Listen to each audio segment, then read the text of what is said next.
மனக்கவலைக்கு மருந்துண்டோ? படபடவென துடிக்கும் இதயத் துடிப்பிற்கு ஏதாவது கட்டுப்பாடுண்டோ? இவைகளையெல்லாம் இறைவன் சூழ்நிலை, இயற்கை சம்பந்தப்படுத்தி நமக்கு படைத்து வைத்து ஒவ்வொருவருடைய மனதையும் அவர்களுடைய இருதயத்திற்கு உண்டான ஒரு பலத்தையும் தருவதற்காக எத்தனையோ விஷயங்களை அள்ளி தந்து விட்டு சென்றிருக்கிறான்.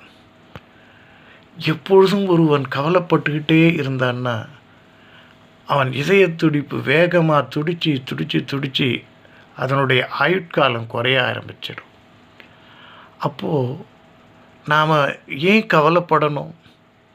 கவலைப்படாமல் இருக்க முடியுதா இந்த இல்லற வாழ்க்கையில்? தேவை என்பது அங்கே வருகின்ற பொழுது அதை பூர்த்தி செய்வதற்கு கவலைப்படுகிறோம்.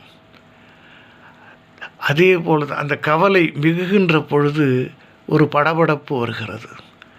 இதனாலே தான் அந்த மனமும் ஹிருதயமும் இணையாமல் வெவ்வேறு கோணத்திலே போகின்ற பொழுது தவிப்பும் வேதனையும் அங்கே நிலை பெற்று இருக்கிறது.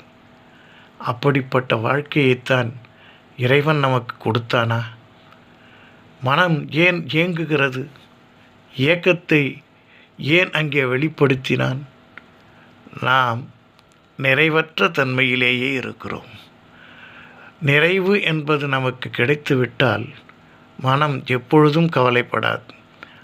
ஆகவே எப்படி நாம் இருப்பதை வைத்து நிறைவாக வாழ வேண்டும் என்பதை கற்றுக்கொள்ள வேண்டுமா? தானாக வர வேண்டுமா? பார்த்து தெரிய வேண்டுமா? இப்படி கேள்வி மேல் கேள்வி கேட்டுக்கிட்டே இருந்தோம்னா பதில் கிடைக்காது. ஆனால் ஒவ்வொருவரும் தன்னுடைய மனசை நிராசை செய்யக்கூடிய ஆசைகளுக்கு இடம் கொடுக்காமல் இருந்தால் அவரது இதயம் சமச்சீராக வேலை செய்யும்.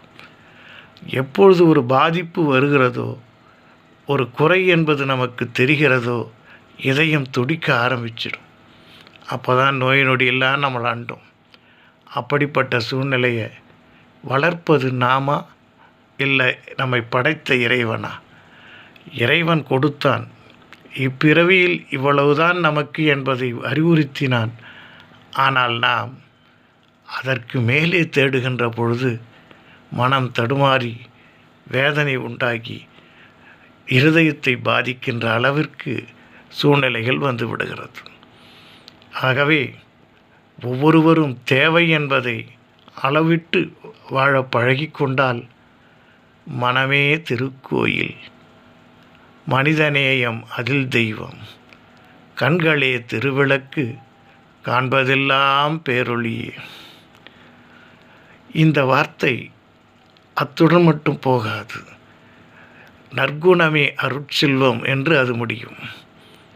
அதனாலே தான் நாம் மனதை ஆசைக்கு இடம் கொடுக்காமல் கட்டி காக்க வேண்டும். சிந்திப்போமா? இந்த சிந்தனை நமக்கு ஏதோ ஒரு இடத்திலே ஒரு தூண்டுகோலாக இருக்கும் என நம்புகிறோம். எல்லாம் இன்பமயம், எப்பொழுதும் இன்பமயம்.